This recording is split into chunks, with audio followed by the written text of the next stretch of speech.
He started his career out with a bang. Named to be one of the stars of the MLB, how this rising star faded to irrelevance in just a few years. This is an unfortunate story of a legend who could have been. Bret Saberhagen. This was a name that once struck fear into batters and lit up stadiums. A name that promised greatness, glory, and records that would stand the test of time. But behind the dazzling fastballs and Cy Young Awards lies a story of meteoric rise, shocking controversies, and a decline that left fans wondering what could have been. Bret Saberhagen's career is one of the most polarizing tales in Major League Baseball, MLB history. For every moment of brilliance, there seemed to be an equal moment of frustration, controversy, or outright disappointment. And ultimately, it seems to have been a career wasted. A career that could have been, but never was due to a crucial number of missteps and misses for a player who could be an all-time great. But before we jump onto the tale of Bret Saberhagen, be sure to like and subscribe for more content on baseball legends.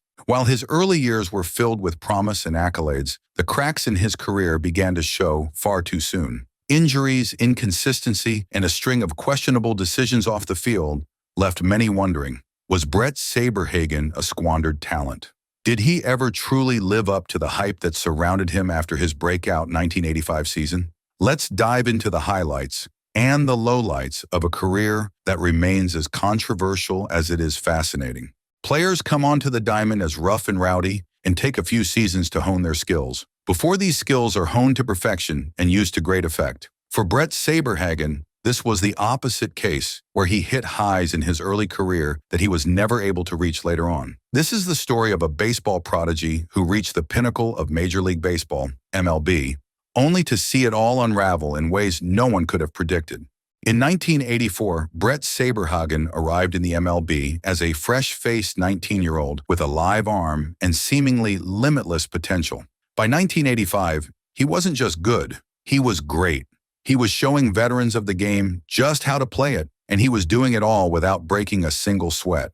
People were beginning to notice Saberhagen, and it looked like a new prodigy was on the rise. It's 1985, and a 21-year-old Bret Saberhagen is untouchable. The Kansas City Royals' young ace is mowing down hitters with precision, leading his team to their first-ever World Series title. He's not just good, he's transcendent. With a 26 record, a 2.87 ERA, and performances in the postseason that still echo in baseball lore, Saberhagen won the Cy Young Award and the World Series MVP in the same year.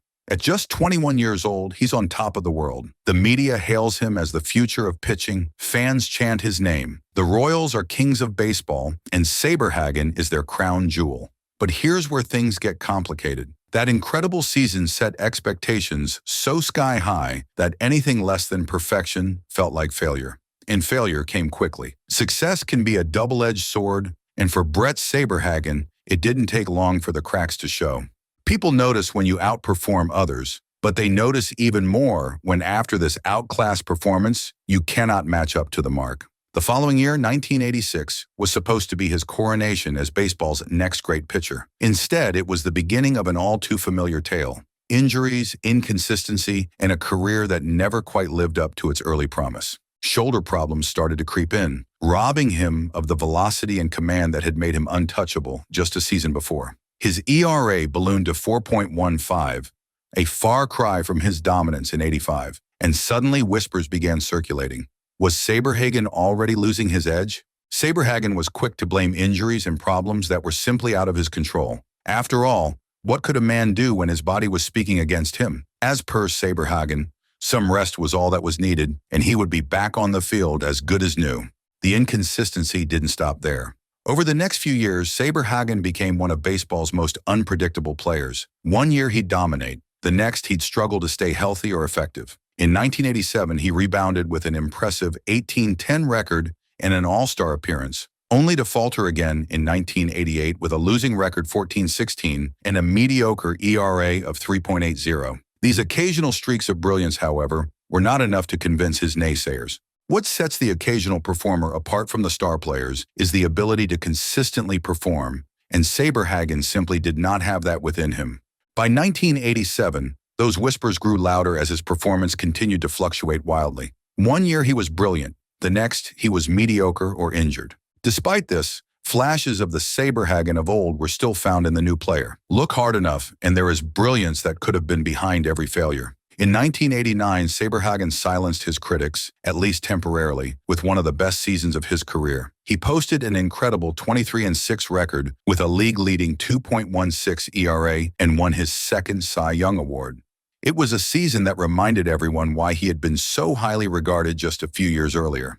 But even this success came with its share of controversy. Despite his dominance on the mound, rumors swirled about Saberhagen's attitude in the clubhouse. Teammates reportedly found him aloof and difficult to connect with, a far cry from the leader you'd expect from an ace pitcher. It had been years for him on the pitch now, but this time he should have been an inspiration to his teammates, an icon to them. Instead, he was someone who they could barely look up to or connect with. Saberhagen was not just failing on the field, he was failing to connect with his own comrades, but he was not out for the count just yet. In 1989, he silenced critics with another Cy Young winning season, 23 wins, a sparkling 2.16 ERA. But even then, there was an air of unpredictability surrounding him. Fans never knew which version of Bret Saberhagen would show up, the unhittable ace or the struggling pitcher battling through pain. This streak of unpredictability was one that would be consistent for the career of Saberhagen, as he would now come to define this era of his with inconsistency. Then came the 90s, a decade that would cement Saberhagen's reputation as one of baseball's most enigmatic stars. By the early 90s, Saberhagen's career had taken another turn for the worse, this time off the field as much as on it. In December 1991, he was traded to the New York Mets in what was supposed to be a fresh start for both him and Kansas City. Instead, it marked one of the most tumultuous periods of his career. Saberhagen was traded to the New York Mets in what many saw as a fresh start for both him and the Royals, but instead of rejuvenation, his time in New York became a lightning rod for controversy and disappointment. Injuries continued to plague him during his time with the Mets, but it was his behavior off the field that truly made headlines. The most infamous incident came in July 1993 when Saberhagen sprayed bleach at reporters during a press conference, a childish and bizarre act that shocked fans and media alike. This wasn't just an isolated incident. It was part of a pattern of behavior that painted him as immature and unable to handle criticism. For a player who would be at the peak of the game, these eccentricities would be managed. But when you are not Perfman, the world is not as kind. Saberhagen would come to find this out as spectators began to highlight his bizarre behavior more and more. The infamous moment when he sprayed bleach at reporters during a press conference, a stunt that shocked fans and alienated media members who had once championed him as baseball's golden boy. The incident painted Saberhagen as immature and volatile, tarnishing his reputation even further. The bleach incident became one of baseball's most infamous moments of player-media conflict and permanently tarnished Saberhagen's reputation. For many fans, it overshadowed any achievements he had on the field during those years. Saberhagen's tenure with the Mets was marred by injuries and bizarre off-field incidents that made headlines for all the wrong reasons. On the mound, things weren't much better. While he showed flashes of brilliance, like his stellar 1994 season, where he went 14-4 with a league-best strikeout-to-walk ratio, the injuries kept piling up. By this point in his career, Saberhagen had become something of a cautionary tale, proof that even the brightest stars can burn out too soon. As if injuries and controversies weren't enough to derail his career, Saberhagen also found himself bouncing between teams in search of stability. After leaving the Mets in 1995, he had brief stints with the Colorado Rockies and Boston Red Sox, neither of which brought him back to his former glory. By the late 90s, it was clear that Saberhagen's days as an elite pitcher were behind him. The 90s were perhaps the greatest lost decade for Saberhagen, and nothing highlights this more than one particular incident. In August 1991, just before being traded to New York, Saberhagen threw what should have been one of the crowning achievements of his career, a no-hitter against the Chicago White Sox. But by this point, his star had already begun to fade. While no-hitters are rare and celebrated milestones for any pitcher, this one felt bittersweet for Saberhagen's critics. It served as a reminder of what could have been, a glimpse of his once dominant form in an otherwise inconsistent stretch.